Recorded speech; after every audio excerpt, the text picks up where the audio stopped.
which suited her so well that everyone called her Little Red Riding Hood. It's blue! Little Blue Riding Hood.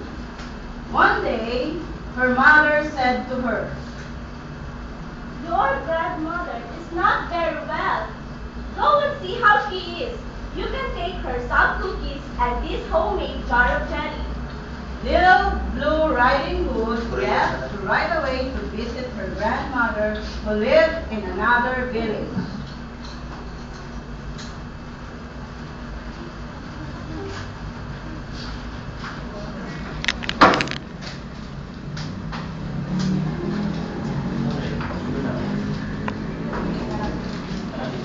As she was walking through the forest, she met a wolf. He would have liked to gobble her up on the spot, but he did not dare to because there were some woodcutters nearby in the forest. He pretended to be very kind and asked her where she was going. The poor girl did not know that it was dangerous to talk to a wolf, and she said to him, I am going to see my grandmother to take her some cookies and a jar of jelly my mother made for her.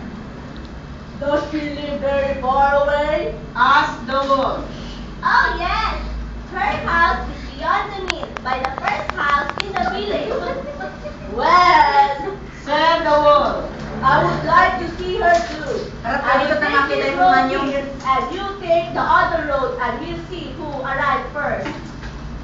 The wolf set off on the shortest path, running as fast as he could, while the little girl went by the other longer path.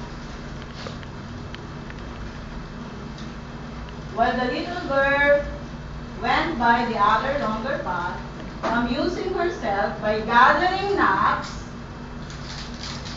and taste the nuts after picking it up, running after butterflies and picking small bunches of flowers.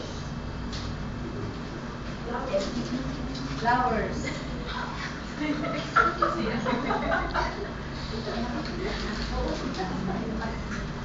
It did not take the wolf very long to reach the grandmother's house.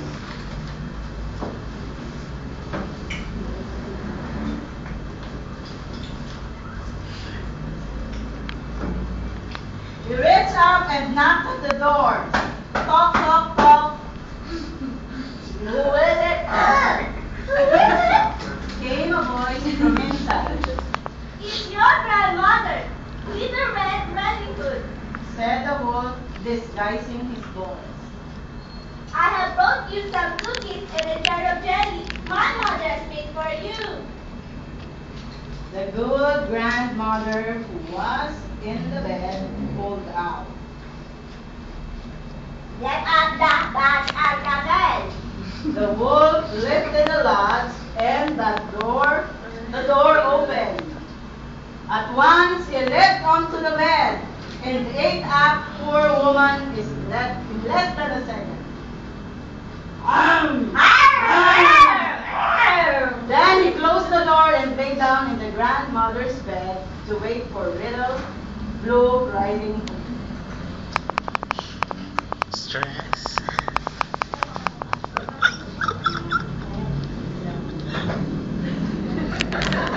A few moments later, she knocked at the door. Who is it? Who is it? Came the gruff wolf's voice. When she heard this, Little Blue Riding Hood was a little scared at first. It is your daughter, Little Red Riding Hood. It's blue! It's blue! I brought you some cookies and a jar of jelly my mother has made for you. The wolf softened his voice a little and called out.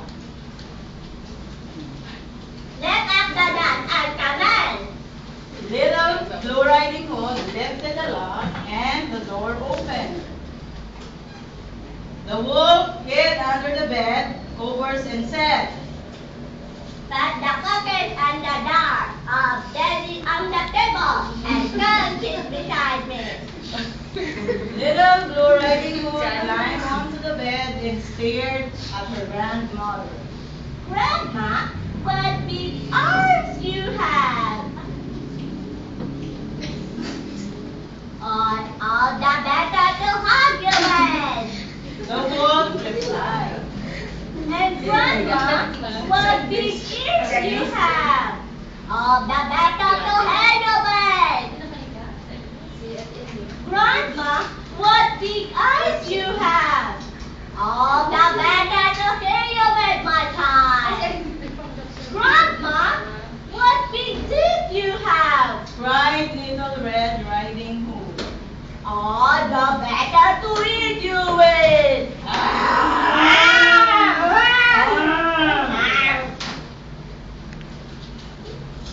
The woodcutter came in. Just as he was about to eat up the little girl, the woodcutter who had been in the forest burst into the cottage. With one blow of his axe, he cut off the wolf's head, and nobody was ever troubled by the wicked creature again. The end. The characters are Little Red Riding Hood as Janice. Janice